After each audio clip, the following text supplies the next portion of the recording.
Capítulo 1. Antes. En medio de la nada. Había solo dos tipos de personas en nuestro pueblo, los estúpidos y los atascados. Mi padre había clasificado afectuosamente a nuestros vecinos. Los que están obligados a quedarse o los que son muy imbéciles para marcharse. Todos los demás encuentran una razón para irse. No quedaba duda del grupo en el que él se encontraba, pero nunca tuve el valor para preguntar por qué. Mi padre es un escritor y nosotros vivimos en Gatlin, Carolina del Sur, porque los Waite siempre lo han hecho, desde que mi tatarabuelo, Ellis Waite, luchó y murió del otro lado del río Santee durante la Guerra Civil. La gente de aquí abajo eran los únicos que no la llamaban Guerra Civil. Todas las personas menores de 60 años la llaman la guerra entre los estados, mientras que cualquiera de más de 60 la llama la guerra de la agresión norteña, como si alguien del norte hubiera envuelto al sur en una guerra por una mala cosecha de algodón. Todos, y eso quiere decir todos, excepto mi familia. Nosotros la llamamos guerra civil. Otra razón por la que no podía esperar para largarme de aquí. Gatlin no es como los pequeños pueblos que ves en las películas, a menos que sea una película de hace 50 años. Estábamos demasiado lejos de Charleston para tener un Starbucks o un McDonald's. Todo lo que teníamos era el rey de los lácteos, y el nombre del local estaba incompleto en el aviso, ya que los Gentrys habían sido demasiado tacaños para comprar todas las letras. La biblioteca aún funcionaba con un sistema de fichas, la escuela aún tenía pizarras con pintura verde y nuestra piscina pública era el lago Moultrie, con todo y su agua turbia y tibia. Podías ver una película en el Cineplex más o menos en la misma época que salía a la venta el DVD, pero para eso tendrías que conseguir que te llevaran hasta Somerville, hasta la Universidad del Estado. Las tiendas estaban en la calle Main, las casas bonitas en River y todos los demás vivíamos al sur de la Ruta 9, donde el pavimento se desintegraba en pequeñas piedritas de concreto, terribles para caminar, pero perfectas para lanzárselas a las zarigüeyas rabiosas, los animales más malvados que existen. Uno nunca ve eso en las películas. Gatlin no era un lugar complicado, Gatlin era simplemente Gatlin. Los vecinos vigilaban desde sus porches durante los insoportables veranos, sofocándose sin razón. No tenía sentido. Nada cambiaba nunca. Mañana sería mi primer día en la escuela Stonewall Jackson y ya sabía todo lo que iba a pasar, dónde me iba a sentar, a quién le iba a hablar, las bromas, las chicas, quién iba a parquear y dónde. No había sorpresas en el condado de Gatlin, nosotros estábamos en medio de la nada. Por lo menos eso era lo que yo pensaba, mientras cerraba mi gastada copia de Casa del Terror 5, apagaba mi iPod y desconectaba la luz ese último día de verano. Resultó que no podía estar más equivocado. Había una maldición. Había una chica. Y al final, había una tumba. Yo nunca lo vi venir. Capítulo 2, 2 de septiembre. Soñando. Ethan. Ella me llamó, y tan solo el sonido de su voz hizo que mi corazón se acelerara. Ayúdame. Ella estaba cayendo también. Yo estiré mi brazo, tratando de atraparla. Lo intenté, pero todo lo que alcancé fue aire. No había suelo debajo de mis pies, y yo estaba aferrándome al lodo. Las puntas de nuestros dedos se tocaron y vi chispas verdes en la oscuridad. Entonces ella se resbaló entre mis dedos, y todo lo que pude sentir fue pérdida. Limones y romero. Podía olerla incluso entonces. Pero no pude atraparla. Y yo no podía vivir sin ella.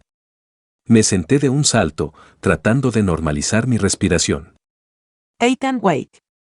Despierta. No voy a permitir que llegues tarde el primer día de clase. Yo podía oír la voz de Ama llamándome desde abajo. Mis ojos se enfocaron en un halo de luz que atravesaba la oscuridad. Podía escuchar el tamborileo de la lluvia resonando contra nuestra vieja plantación. Debe estar lloviendo. Debe ser por la mañana. Yo debo estar en mi habitación. Mi habitación estaba caliente y húmeda, por la lluvia. ¿Por qué estaba mi ventana abierta? Mi cabeza estaba matándome. Caí de nuevo en la cama, y el sueño retrocedió como siempre lo hacía. Estaba seguro en mi cuarto, en nuestra antigua casa, en la misma cama de caoba en la que probablemente habían dormido 6 generaciones de Waits antes que yo, donde la gente no caía en pozos hechos de lodo, y nunca pasaba nada en realidad. Me quedé mirando el techo de yeso, pintado del color del cielo para evitar que las abejas carpinteras aniden en él. ¿Qué me está pasando? He estado teniendo este sueño por meses. Incluso cuando no puedo recordarlo todo, la parte que recordaba siempre era la misma. La chica estaba cayendo. Yo estaba cayendo. Yo tenía que aguantar, pero no podía. Si me soltaba, algo terrible iba a pasarle a ella. Pero esa era la cosa. Yo no podía soltarme. No podía perderla. Era como si estuviera enamorado de ella, aunque no la conocía. Casi como amor antes de la primera vista. Lo que parecía bastante loco porque ella era tan solo una chica en un sueño. Ni siquiera sabía cómo se veía.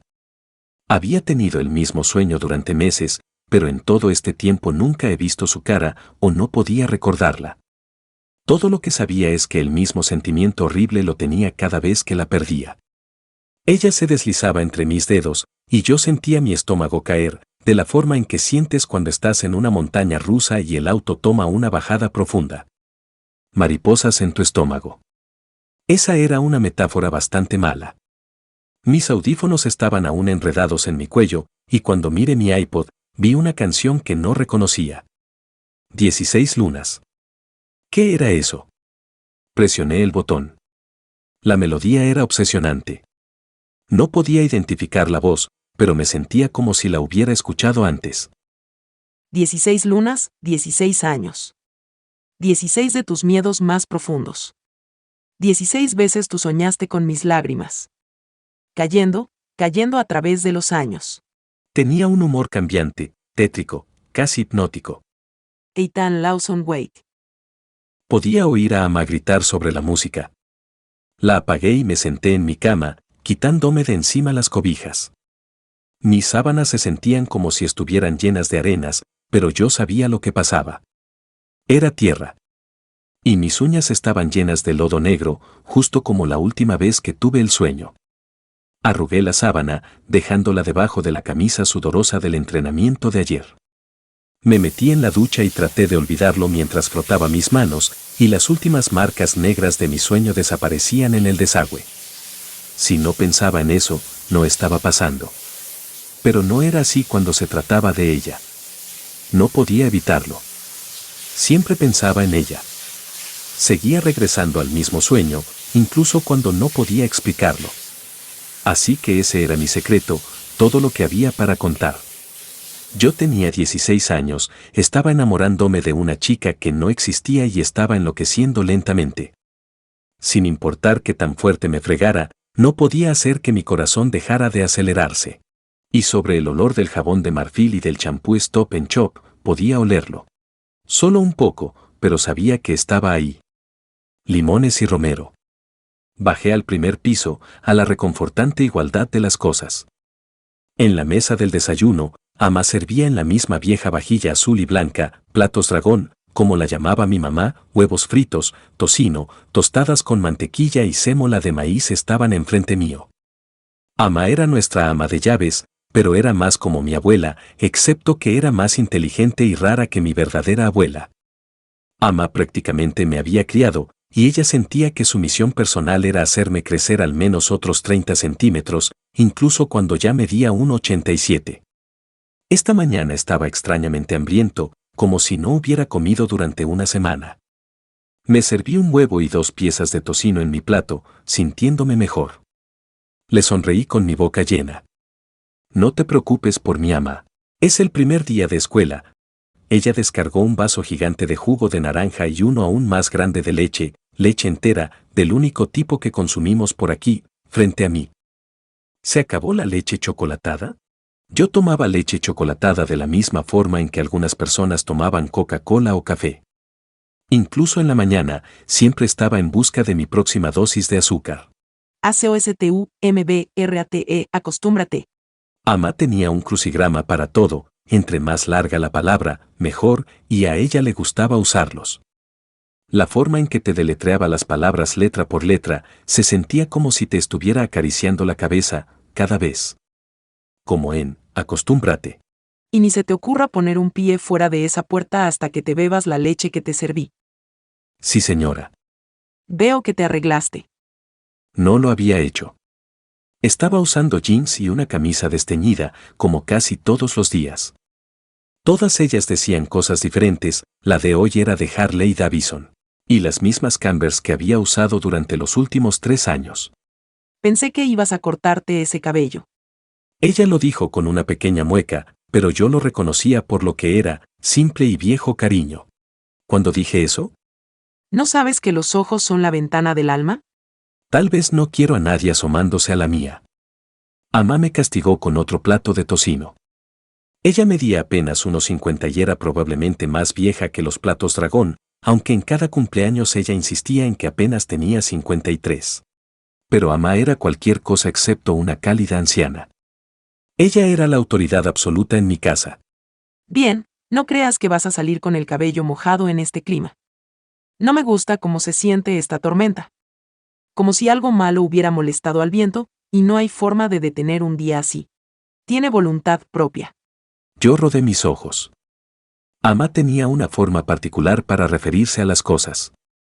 Cuando ella estaba de ese humor, mi mamá solía llamarlo irse a la oscuridad, la religión y la superstición mezcladas, como solo se podía hacer en el sur. Cuando Amá estaba oscura, era mejor simplemente mantenerse fuera de su camino. Igualmente era mejor dejar sus amuletos en las ventanas y las muñecas que hacía en los cajones donde las dejaba. Yo engullí otra carga de huevo y terminé mi desayuno de campeones, huevos, jamón y tocino, todo embutido en un sándwich tostado. La puerta del estudio de mi padre estaba cerrada. Mi papá escribía toda la noche y dormía en el viejo sofá de su estudio durante el día. Así había sido desde que mamá murió el pasado abril. El bien podría ser un vampiro, eso es lo que mi tía Kerelin dijo después de quedarse con nosotros esa primavera. Probablemente había perdido mi posibilidad de verlo hasta mañana. No había forma de abrir esa puerta después de que fuese cerrada. Escuché un claxon desde la calle. Link. Agarré mi desgastada mochila negra y corrí desde la puerta hacia la lluvia. Podrían haber sido las 7 de la noche tan fácil como las 7 de la mañana, así de oscuro estaba el cielo. El clima había estado extraño los últimos días. El auto de Link, el Bere, estaba en la calle, su motor ronroneando, la música a todo volumen. Yo había ido con Link a la escuela desde el jardín de infancia, cuando nos convertimos en mejores amigos después de que él me diera la mitad de su Twinkie en el bus escolar. Solo fue después cuando descubrí que lo había dejado caer al suelo. Aun cuando los dos habíamos obtenido nuestras licencias este verano, Link era el único que tenía un auto, y ese era el fin de la historia. Por lo menos el motor del Bere estaba a salvo de la tormenta. Amá se paró en el porche, sus brazos cruzados desaprobatorios. No pongas esa música ruidosa aquí, Wesley Jefferson Lincoln. No creas que no voy a llamar a tu mamá para contarle lo que estuviste haciendo el verano de cuando tenías 9 en el sótano. Link parpadeó. No muchos lo llamaban por su nombre real, excepto su madre y Amá. Sí, señora. La puerta se cerró con un estruendo. Él se rió, girando sus ruedas sobre el asfalto mientras salía de la entrada, como si estuviéramos escapándonos, lo que describía bastante bien la forma en que conducía siempre, excepto que nunca nos íbamos lejos. ¿Qué hiciste en mi sótano cuando tenías 9 años? ¿Qué no hice en tu sótano cuando tenía 9 años? Link le bajó el volumen a la música, lo que era bueno, porque era terrible y él estaba a punto de preguntarme si me gustaba, como lo hacía todos los días. La tragedia de su banda, quien le disparó a Lincoln, era que ninguno de sus integrantes podía tocar realmente un instrumento ni cantar. Pero él siempre estaba hablando de tocar la batería y mudarse a Nueva York después de la graduación y contratos de grabación que probablemente nunca iban a firmarse. Y por probablemente, me refiero a que él es más propenso a hundirse en una esquina del parqueadero del gimnasio, totalmente borracho. Link no quería ir a la universidad, pero aún así tenía las cosas más claras que yo. Él sabía lo que quería hacer, incluso cuando era bastante difícil. Todo lo que yo tenía era una caja de zapatos llena de panfletos de universidades que no le podía enseñar a mi papá. No me importaba de cuál se tratara, mientras estuvieran por lo menos a 1000 millas de Gatlin. Yo no quería terminar como mi papá, viviendo en la misma casa, en el mismo pequeño pueblo en el que crecí, con la misma gente que nunca ha intentado irse de aquí. A cada lado de nosotros, viejas casas victorianas delineaban las calles, casi igual a cuando fueron construidas hace 100 años. Mi calle se llamaba Cotton Bend porque esas casas viejas solían preceder millas y millas de campos de algodón. Ahora ellas simplemente precedían la Ruta 9, lo que era casi la única cosa que había cambiado por aquí.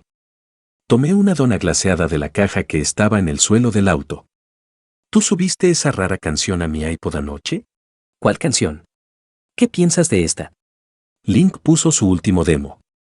Creo que necesitas trabajar en ella, como todas tus canciones. Era lo mismo que le decía todos los días, más o menos. Sí, bien. Tu cara va a necesitar que trabajen en ella después de que te dé una buena golpiza. Era lo mismo que él respondía todos los días, más o menos. Yo busqué en mi lista de reproducción. La canción creo que se llamaba 16 lunas o algo así. No sé de qué estás hablando. No estaba ahí. La canción había desaparecido, pero yo acababa de escucharla esta mañana, y sabía que no me la había imaginado, porque aún la tenía en mi cabeza. Si quieres escuchar una canción, te pondré una nueva. Link miró hacia abajo buscando la canción. Hey, hombre, mantén tus ojos en la carretera. Pero él no lo hizo, y de reojo, vi un extraño auto pasar frente a nosotros. Durante un segundo, los sonidos de la carretera y la lluvia y Link se disolvieron en el silencio, y pareció como si todo estuviera moviéndose en cámara lenta. No podía apartar mis ojos del auto. Era simplemente un sentimiento, nada que pueda describir. Y entonces, nos sobrepasó, girando hacia otra vía. No reconocí el auto. Nunca lo había visto antes. Ustedes no pueden imaginarse lo imposible que es eso, porque conozco cada uno de los autos del pueblo. En esta época del año no había turistas. Ellos no se arriesgarían en plena temporada de huracanes. Este auto era largo y negro, como un coche fúnebre. De hecho, estaba bastante seguro de que eso es lo que era. Tal vez era una premonición. Tal vez este año iba a ser peor de lo que me imaginaba. Aquí está. Pañuelo negro. Esta canción me va a convertir en una estrella.